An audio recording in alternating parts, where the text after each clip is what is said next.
Another week further proving that nobody knows what anything means in the NFL. Week 3 is always known for its wackiness, and the 2023 season was no exception. It's another NFL recap episode of Next Man Up, and it all starts now. And you may find yourself living in a shotgun shack, and you may find yourself in another part of the world, and you may find yourself behind the wheel of a large automobile, and you may find yourself in a beautiful house with a beautiful wife, and you may ask yourself, well, how did I get here? All right. We all saw it. We all have red zones, but there are some unbelievable headlines in NFL Week 3. It all started Thursday Night Football. Giants losing 30-12 to the 49ers. The Jets, they fell at home against New England 15-10. The Bears, they lost to the Kansas City Swifties 41-10. The Cardinals pull up a stunning upset, defeating Dallas 28-16. The Minshew-led Colts pull off an upset over Baltimore 22-19 in overtime. Texans 37-17 comfortable win over the Jacksonville Jaguars. The Miami Dolphins score 70 points to defeat the Broncos to make Sean Payton and Let's Cook Russ 0-3. The Chargers avoided disaster and defeat the Minnesota Vikings in a shocking victory 28-24. And of course, with me as always are my companions. Johnny P, let's start with you. How are you? I'm a mess, boys. I never in my lifetime actually thought I would be rooting for the worst team in the NFL. I mean, like the Bears have always been, like a bottom 10, a bottom 5 feeder. But as of Tuesday morning, September 26, 2023, the Bears are the worst team in the National Football. Oh, sorry. It's been brutal. It's been brutal. There's so much to talk about, but such little time. So it's real. I know. Hold the thoughts. Hold them. We're going to get to it. We're going to have a rapid fire show. Chris, how are you, my friend? How are you feeling on this fine quarterback couch Tuesday, whatever you want to call it? I will say that I'm happy of all weeks that I had a wedding during the Jets game. It was this week. Yeah.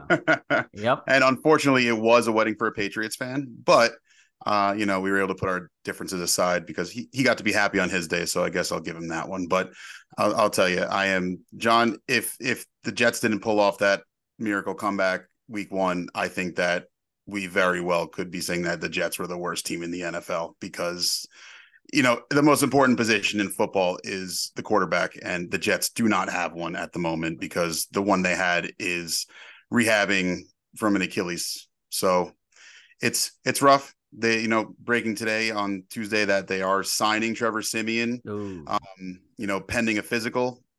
Not the savior by any means, but, it's someone that if Zach Wilson has another showing like he does, then I am happy to see them pull him, put in Siemian, and he should be able to do something with the offense.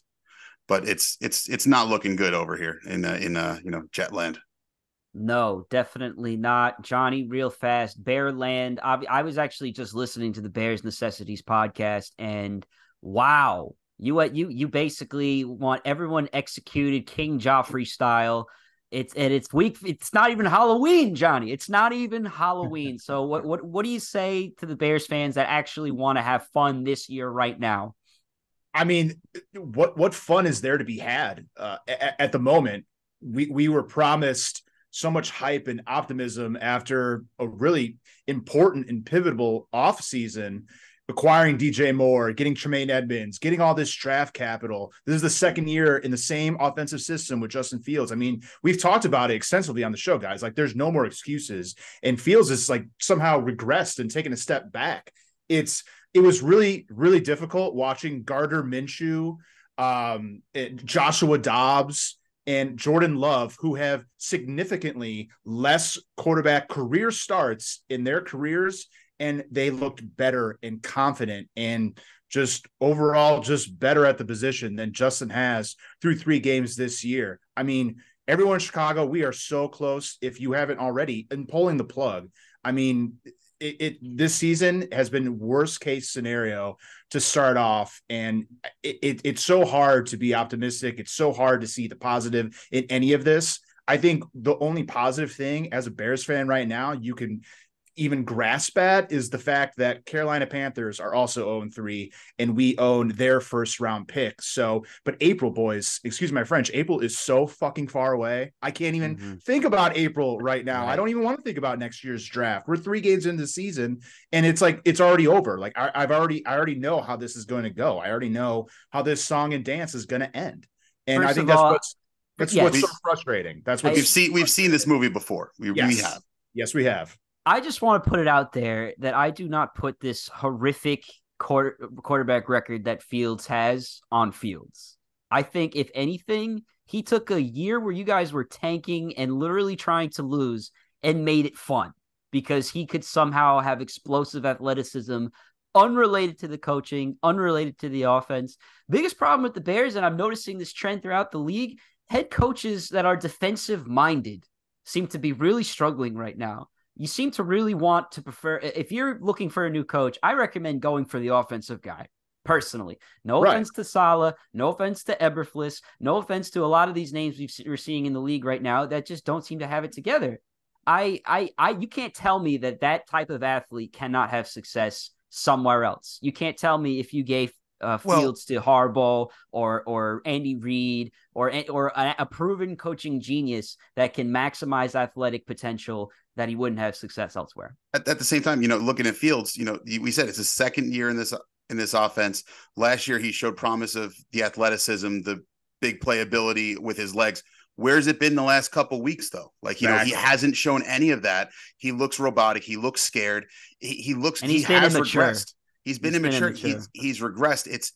It's one thing if he's still making those plays and the Bears are still losing, that you have something to look forward to, but he's not even making the plays that he's known to make. He's not using his athleticism to his best of his ability. He's not making the difference that he was making down the stretch last year to make things interesting, to have Bears fans saying he is the guy. So John, I'm with you that, what is the answer there? I mean, coaching aside, an athlete is an athlete. They do what they do. They have their skill set. They know what they do best. So if you got to go off script, go off script. Patrick Mahomes does it on a daily basis. So why is Fields not going off script when he has the chance to? There's open lanes and he's standing there looking scared to even move out of the pocket when he's never been a pocket passer in his career. Yeah, I think a lot of the things you just touched on are absolutely true. And this coaching staff, I feel like they were trying so hard to make Justin something he's not. Justin's never going to be this pocket passer quarterback. Say what you want about all the tape you've seen from Ohio State when he was there with the Buckeyes. I mean, he was set up to succeed. He had 5-star recruited athletes all around him. Unfortunately, this is a Chicago Bears organization, and we don't have great 5-star talent around him everywhere, but this is the best opportunity he's had, and we can point fingers every which way as to he has no offensive line help. The coaching hasn't been helping, but again, this is your 3rd year. That was your 27th start on Sunday, and no one expected the Bears to go into Arrowhead and upset the Kansas City Chiefs, but I just wanted to see a touchdown on offense like before halftime. It was 34-0 at halftime while Taylor Swift was fucking dancing on our graves. I mean, it was so brutal. And literally I turned the channel off like midway through the 3rd quarter. It was that bad. I mean, the Fox broadcast in Chicago literally cut away from the game to show the Arizona and Dallas game. I mean, it was literally that bad. Justin he's looking off safeties. He's looking off linebackers. You can see his receivers. You can see DJ Moore, Chase Claypool, Darnell Mooney. They're clapping like, throw me the ball, bro. Like, throw me the ball. I'm open. He's not seeing the field. It's so frustrating because in Chicago, we all desperately want Justin to be the guy. And I know this team is a mess and it's in shambles, but your quarterback should be able to make your other players around them better. And Justin simply isn't doing that. Look at what Jordan Love's doing in Green Bay. Look at that comeback the other day. That was his 4th career start. And they won who's in because their- Derek Carr who's in their hurt his receiver room? shoulder. Let's not overplay. get it, And the Saints I did get miss a it. field goal at the end of the game too. Yeah, get it. Love didn't do anything to win that game. I'm sorry. As much as it's impressive to win at a young level, with inexperience, I'm with you basically with all of it. But I would not give up on Justin Fields just yet. You have to find a way to get him to stop wallowing in his misery. His maturity is an issue. That could be a reflection of coaching or him. Hopefully it's not him. If I'm in his head, I'm probably thinking, damn, I probably want to get the hell out of Chicago. That might be what he's thinking right now, because there's all this pressure. He's showed all these flashes of athleticism. He wants to break the stigma associated with Ohio State quarterback. There's a million things on his plate right now. DJ Moore is going to demand the ball more. You got to find a way to get him involved. But you also got to look at the schedule. You had the curse of Green Bay where you're in the game week 1, but if Aaron Jones blows his hammy earlier, maybe you win that game, okay? And obviously you never had a chance to beat Kansas City. You never even were given a chance to beat Kansas City. And so it's a very quick 0-3, and you just got to take a deep breath and understand that it's a long season. 4 teams since 1990 have made the playoffs after starting 0-3. Will the Bears be one of those teams? Or maybe there's a team like that right now in the league. I don't know. No, right now the Bears are the team that you bring your new girlfriend to see you play at because you look good and it gets you some brownie points. You didn't. I don't think it looked good for Taylor Swift. Obviously it's Kelsey's girl, but bringing her to that Bears game, I don't think anybody would want to see. I wouldn't want to bring my girlfriend to that if I was on that Bears team. No, but if you're on the other team, you bring your new girlfriend because, hey, look, I'm going to look good against this team. This is what I can do. And sure enough. Even if you're a backup quarterback, true. Right. True. Right. I mean, but speaking of backup quarterbacks, really quick, going back to Fields, I thought Blaine Gabbert, when he came into the game, Patrick Mahomes didn't even finish the game for the Chiefs. He sat out the last quarter and a half. Blaine Gabbert looked more confident than Justin out there. So Bears are 0-3. Obviously, we just touched on there's some other 0-3 teams, the Minnesota Vikings, the Denver Broncos, and the Carolina Panthers. Again, since 1990, 4 teams have only made it to the playoffs after starting the season 0-3. Which one of those 4 teams that we just talked about, guys, do you think has the best chance to turn things around and make the playoffs? 2 of those teams, the Bears and the Broncos, do play each other this Sunday at Soldier Field. This is do or die, essentially, for Russell Wilson or Justin Fields. That could be battle for the first overall pick. I mean, it certainly seems that way. Personally, I think the Broncos do have the best chance to turn things around. I think they had the best coach out of the 4 remaining teams. 70 points. Sorry. I don't know if I could say I have faith in a team that just had 70 dropped on them. 70. Let's just say it. 70. Right. It's a basketball score. It's 10 touchdowns. It's not even like there were any field goals mixed in. It was 10 touchdowns. And half of them were for 60-plus yards. I'm here to remind you guys, though, that same team, the Denver Broncos, that led up 70 points to the Miami Dolphins, they come into Soldier Field as road favorites of 3.5 points. That's how pathetic that the bookmakers in Vegas believe that my Chicago Bears are. So I just want to throw that out there. I honestly don't think Russell Wilson's playing all that bad. I mean, obviously the defense looked awful last week, but Russell, I mean, he literally is cooking just a little bit more than he was this previous season. He's making some appetizers. He hasn't gotten to the entree. Some appetizers. Denver was very much in that game in the first quarter and a half, if you want to call it. I mean, they were feisty. They were battling until Miami, blew it wide open. So I do think they have the best coaching. They have the best playmakers. I'm not saying a lot, but they have the best talent. Yeah. I never thought they'd be 0-3 to begin with. You don't have to sell me. They were 2-1 with Nathaniel Hackett as head coach last exactly. year. Now, I mean, they might actually be. Now, the only possibility that you have to consider is maybe the game has passed Sean Payton by. We've seen that before, where an old coach who hasn't been in the league for a little while says, "Oh, I can do this. I'm in charge." He talks a lot of smack, and then he gets smacked, literally 70 points worth. So there's a possibility that Peyton is just not the guy, but I do agree with you that Peyton and Russ, there's enough experience there where they'll probably string together something interesting, at least for the regular season. The team I like is the Vikings. I mean, obviously, the Vikings won a ton of one-possession games last year. They've lost 3 straight one-possession games to start the year this year. And who has, don't quote me on this, pretty sure league leader in passing yards right now is Kirk Cousins. I believe Tua is actually the leader. Tua. Kirk Cousins is in second. Yeah. In the NFC, then. The NFC is Cousins. Yeah. That's what it was. So you're right. Tua is obviously after that week 3 video game, forget it. But yeah, I mean, I think the Vikings can go in and beat anybody in the NFL. So that leads me to say I think they're the most likely to turn it around. But I also am not surprised if they lose to anybody in the NFL due to their nature of just sort of playing up to their competition. You simply just can't trust Minnesota. Like No. at the end of the day, you simply just cannot trust Minnesota. They continue to beat themselves. They were probably the luckiest team in the National Football League last season. And we're seeing this year that they're not going to get away with it anymore. They keep losing these one-score games, mental errors, mistakes down the stretch. That's not going to fly this year. So, yes, they absolutely can do it, Anthony. I totally agree with you, but I just simply don't trust them. Yeah, I mean, I looking at these 4 teams, they're the only ones that made the playoffs out of these 4 teams last year. So, and Cousins is looking good. Like he's actually putting numbers up. They have Justin Jefferson. They have Addison, the rookie receiver. You lose Dalvin Cook, but Dalvin Cook's lost a lot in his step to begin with. So I don't know how much of a loss that is for them because look at what the Jets have done. Nothing.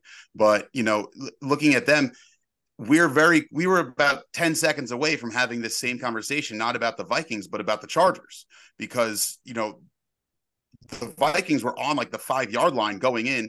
They had about 30 seconds left. And instead of clocking it and spiking the ball, they decide to waste 20 seconds and get one playoff. And they winds up being off of TJ Hawkinson's hands into an interception. Yep. So they rushed it. Still hit the receiver in the hand. That's the thing. Like, you're going to talk about how you waste all the time, but you literally threw a pass off the guy's hands in the end zone. And so, they could have taken the time, spiked it, gathered themselves, and gotten the full game plan out there and gotten 3 plays from there instead of the one that they got. So, I mean, you look at them, they're in these one-possession games, but they're not like they beat themselves. Like, they very much beat themselves on Sunday. But it's like you have all this talent on that roster. You say the Broncos have a lot of talent. I just listed so many guys on the Vikings that everyone takes highly in their fantasy leagues. You have Justin Jefferson. He's the number 1 player that everyone took in their fantasy leagues this year. You have TJ Hawkinson, highest paid tight end in the league. You have Addison, who's been an explosive rookie receiver. They're not using him enough. I mean, obviously it's hard when you have Osborne and JJ on the same, receiving core, and Kirk is a democratic quarterback. Like, he's going to throw it to whoever. No, I'm serious. There are quarterbacks like that where it doesn't matter what your name is. Like, if you're open, you're getting the ball, and Kirk Cousins is one of those guys. So, I can see them kind of making it interesting, but at the end of the day, the Chargers, they would have been cursed if they started 0-3 because their offense could not have done any better to start the season. They had no turnovers. They almost became the first 0-3 team without having, turning the ball over, which would have been wild. I mean, Justin Herbert had almost a career day on Sunday. He was pretty much flawless. And, if they lose that game, Brandon Staley's out. I mean, he saved his job by not losing that game to, once again, that's one of those defensive coaches that might be struggling, but, they have that high-powered offense. They just lost Mike Williams for the year, but it's one of those things where we almost had the same conversation we just had for the Vikings for the Chargers. So, they could very well be in this 0-3 conversation. Absolutely. So, I mean, there's a ton of 1-2 teams that could be in that conversation. Sorry, Johnny. No. So again, between the Bears, Broncos, Panthers, and Vikings, we just touched on all the talent that Minnesota has, but which team out of the 4 surprises us most of being 0-3? Is it the Vikings?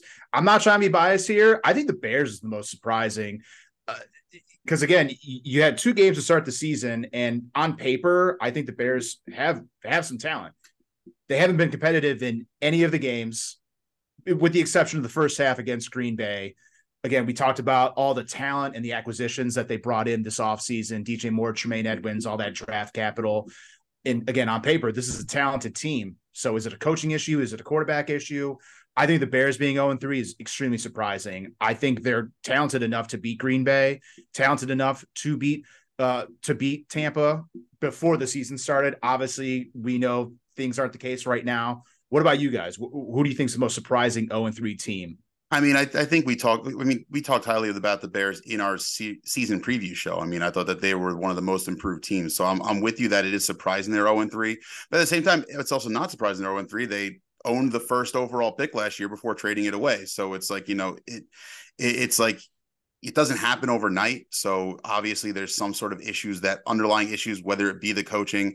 I don't think Ryan Poles is really to blame at GM. I think that he put a lot of talent on the roster and the coaches have done nothing with it. They had obviously all the drama last week with the defensive coordinator, like what the deal is with that. Was he rated? Was he not rated? He stepped down. Was it health related? Was it HR related? There's so much disarray going on in that front office, on the coaching staff that like, it just kind of seems like one of those things where like very much like you're just like, well, does it surprise you that all that disarray is going on behind the scenes? John, as a Bears fan, I don't know. I'm assuming it doesn't really surprise you that it happens over there because there's never a dull moment. No, I mean, the McCaskey family that has owned the Bears, that have been the descendants from George Halas. This has been a dysfunctional organization for the past 30 years. Not a lot of winning seasons, but to have the tumultuous week that the Bears just had this past week, I can understand why it's not surprising that they're 0-3. I can totally understand it, being on the East Coast where you guys are, just kind of where things are at. And, I'll be honest, you could obviously say the Minnesota Vikings being 0-3 should come as a surprise because they've been in every game that they've been in. I will give them a pass because they've played the Eagles and the Chargers, who have great offenses, and Minnesota really doesn't have a lot of firepower on defense. They're going to let up a lot of yardage. They're going to let up a lot of touchdowns. So, Anthony, what about you? Between the four teams, who's the most surprising? I mean, no, I think I'm at a point now where absolutely nothing surprises me in the NFL, but I will say that the 0-3 team that surprises the most is the Denver Broncos, simply because last year it seemed to me they had the roster, but not the coaching. And as Chris pointed out, they had a better start last year. You changed the coaching. You went out and you got a Super Bowl winning coach, and he was screaming confidence. And you had Russell Wilson coming back after getting embarrassed and getting the big money. I had a feeling they would get off to a strong start, and they did anything but. Yeah. And then really quick, I feel like we're all in agreement. It's probably a tie between the Bears and the Panthers. Not surprised that either of us are 0-3. I still think Carolina. Panthers is the least surprising. Yeah, they're designed to fail. Carolina has a rookie quarterback, fresh out of college, #1 pick, still trying to figure himself out. That team has so does Houston, and they look kind of together, I gotta say.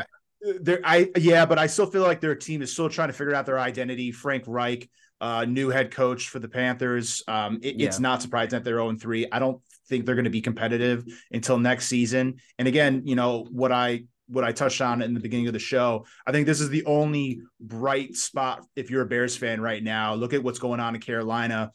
The worse that they do, the better it is for us come next April. So I will say one great thing that Ryan Poles did in not only acquiring DJ Moore was get that Carolina first round pick for this next year's upcoming draft. So not surprising that Carolina's 0-3. Yeah, you guys could wind up very similar to the Jets last year, how they had 2 picks in the top 10, and look at that. They had offensive and defensive rookie of the year with those 2 picks. So John, due to our friendship, I hope for you that is the case, that you get something along those lines. And we can have some happy moments next year for you. But, moving on from those 0-3 teams, on the flip side, we have 3 teams that are 3-0. After last night, the Eagles are 3-0 yet again. Very well could have been the Bucks, but they, Baker showed that he was who we thought he was coming into the season last night. And then the Niners shouldn't surprise anyone. And then the Dolphins are 3-0, as we just discussed, after the whomping they laid on the Broncos 70-20. 50-point blowout, 70 points. They had the chance to break the record for most points ever scored in a game, but decided to kneel it instead of kicking a field goal. And they're also the only team to not kick a field goal this last weekend. So if you tried to do that parlay that paid out a big payout last week, that every team kicked the field goal, the Dolphins would have screwed you on it. But, since 1990 in the playoff expansion, 75% of the teams that started the season 3-0 have made the playoffs. So, I think we had all 3 of these teams pretty much in the playoffs to begin the season before we started, in our season preview. I think it wouldn't have surprised anyone if these 3 teams made the playoffs. Are we still, obviously we're still feeling that way, but when you look at these 3 teams, who surprised you the most? I feel like we're all going to have the same answer on that one. But, looking at these teams and maybe the teams that they played against so far to start the season, what doesn't surprise you about the 3 teams that are 3-0? I'll flat out admit that it surprised me that the Eagles have started 3-0. Not to say that I didn't expect them to be good representing the NFC in the Super Bowl, but maybe it was more hope than anything else. I just felt that, when you lose a Super Bowl and you lose your offensive coordinator and your defensive coordinator, there might be some adversity, coming with that. And obviously you got the target on your back, but Minnesota gave them a run for their money, but they ultimately controlled all the games they've played in. At this point, if you're not doing the Philadelphia quarterback sneak on 4th and 1 or 3rd and 1, or if you need a yard, you have failed your team, because it is proven it doesn't fail. Like, if you need a yard, just make a pile of bodies and get 3 guys behind your quarterback and push him over the bodies, because he will never be down. And the league has accepted it that it's allowed.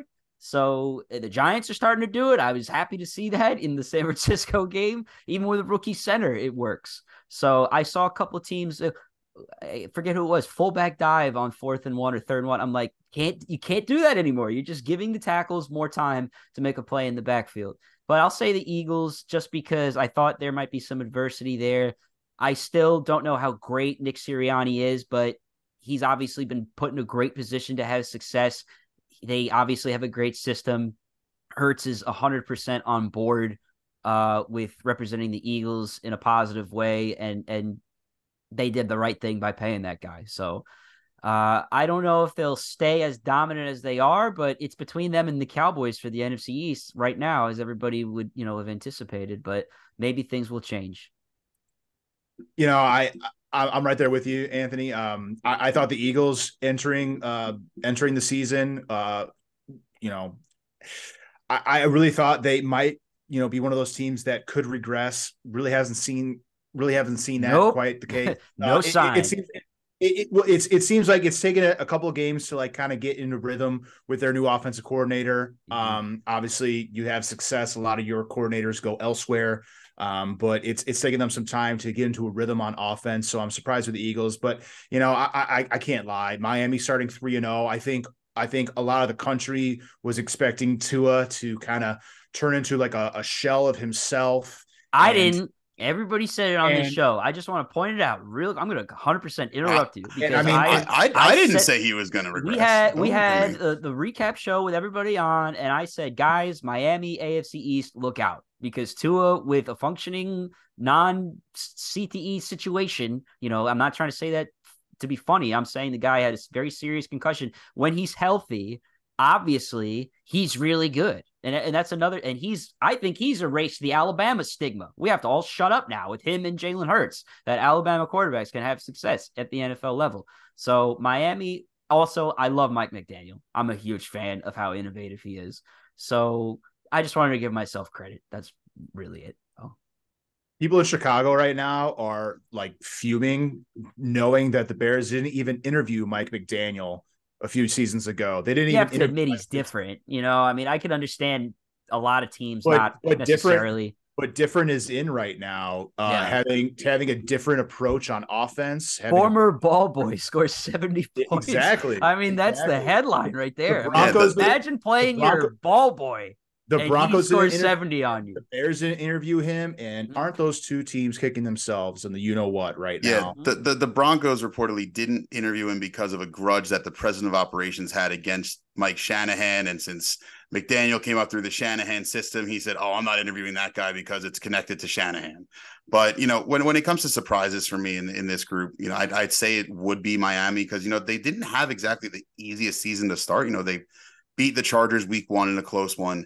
They, whenever it comes to New England, it's always kind of a toss up. Usually the home team wins that one, but Miami went on the road to New England and won that one. And then I think it's more so the surprising way that they got to 3-0 with the 70-point outpouring on Sunday over Denver.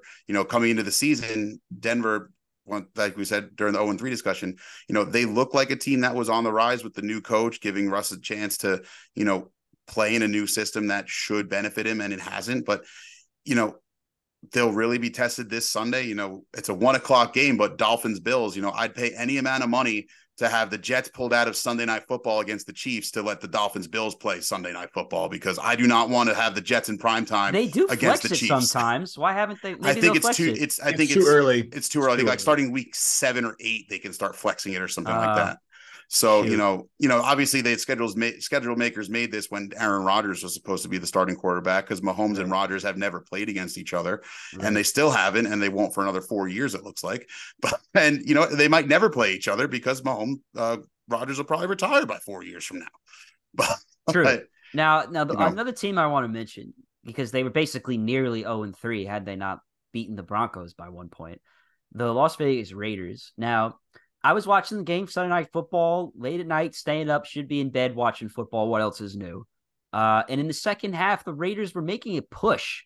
I was like, hey, an exciting finish. I was like, just so thrilled to even be in that situation. So it's an 8-point game, and they were very far away, like 4th and 11, like not quite something they would consider going for on 4th down. So they said, we'll kick a field goal, make it 5 points. And the Steelers just gave them a first down by jumping on top of each other. So then, out of pure luck and fortune, the Raiders somehow make it inside the 5, and it's 4th down. They're 4 yards away from the end zone, and they need 8 points to tie the game. And they were just very close on connecting on a couple of Jimmy G passes. Devontae Adams had been open on a slant route, I'm pretty sure, the entire game, and they kick a field goal. And they actually thought that they could somehow get the ball back because they had all 3 timeouts and the warning. I think it was like 2:19 left. And Which, of course, they did get the ball back with 12 seconds left. Well, they didn't get a 3 and out. You have to get a 3 and out in that situation. And they, like, that to me, like, I would want my coach fired the next day after seeing that you don't have any sort of competitive understanding of the situation. You got your nose deep in the stats. I don't care what they say. The situational awareness in that one was... He's not the only one, though. The Packers coach did it in the playoffs. The Matt LaFleur guy. Yeah, they did a Matt LaFleur. Same situation. What's more, 8 or 3? Like, I've had this conversation with baseball a lot, and maybe we'll wrap up the complaining here. But I feel like there's always a generational gap in sports, and everybody that watches baseball is ticked off at launch angle and ticked off at the metrics and sabermetrics and the data, whatever, of just changing how the game is played. Football's starting to do the same thing. There are a lot of young, innovative coaches like a Mike McDaniel that I think realize volume of pass attempts and is good, and volume of having an explosive offense is good. And then there are still teams like the Atlanta Falcons that think it's a good idea to be as conservative and as boring as possible. Like you're not going to win a Super Bowl that way. I'm sorry, not in today's world. But just talking about that game, I don't understand logic for multiple reasons. You need to get a touchdown regardless whether you get the field goal or not. And if you miss the touchdown there, guess what? They get the ball. They get the ball inside the 8, inside the 5, wherever they were. No, the logic is, and what I was saying is, it's the stats. They're reading something about taking your points and improving the probability of winning the game, as opposed, because 8 points ties the game. They should have been playing to tie the game. Instead, they thought they could somehow steal the game. It's not like they were already in overtime. You're trying to force overtime. Right. So you have to, situational awareness, you got to get a touchdown one way or another, whether you get it there or you get it the next time. But if you turn the ball over where they were, guess what? The other team gets it deep in their own territory. So there's a better chance, I think, of getting a 3 and out there than a 3 and out on your side, on the other side of the field. No doubt. You guys want a stat? You guys want a trend, a stat from the Raiders game? So Josh McDaniels now is officially 0-4 in primetime games as the head coach of the Las Vegas Raiders. So there's that. I think Josh McDaniels is a great offensive coordinator, and that's exactly what he's another be. Belichick coordinator that will not make it as a head coach. I'm sorry. Exactly. It's a long list of people. Give it his second chance, and he has not done anything with it. Lastly, last football comment I want to make before wrapping up the show is everybody and their mother were ready to say the Giants are an embarrassment for barely beating the Arizona Cardinals. Well, the Dallas Cowboys lost to the Arizona Cardinals. So like I said, we don't know who the Cardinals are yet. And maybe this Josh Dobbs guy has a little bit of heart. Let's put it that way. And definitely intelligence, okay? That guy is not somebody you should take lightly. Trust me. Now, Thanks for tuning in to this Week 3 recap on Next Man Up. The DFM podcast has returned on Down the Rabbit Hole Media for Season 2. They're releasing new episodes on Fridays. You can check it out on dtrabbithole.com under the DFM podcast. And we're going to have more NFL recaps coming your way throughout the season. I mean, obviously, we love the Bears, the Jets, the Giants, our homegrown teams. They are our love and passion. But if things trend the way they're trending, and we got 1-2, 1-2, and 0-3, we're not going to bore you with, an overwhelming amount of depressing discussion. We'll keep it league-wide. We'll have a little bit of FaceTime, obviously, for our fans that, want to know what's going on with our teams. But that's pretty much it. Final thoughts? Anybody? Going once? Going twice? Did we miss anything? No? Don't think we missed anything. I knew that Dallas game was a trap. I knew that game was going to be a trap. That's good. A classic Dallas. I wish you told me before the game, because that would have been useful information for obvious reasons. All right. Now, thanks for tuning in, of course, to Next Man Up on Down the Rabbit Hole Media. We'll be back next week with another recap, hopefully with some of our home team victories. Thanks, as always, everybody, and be well.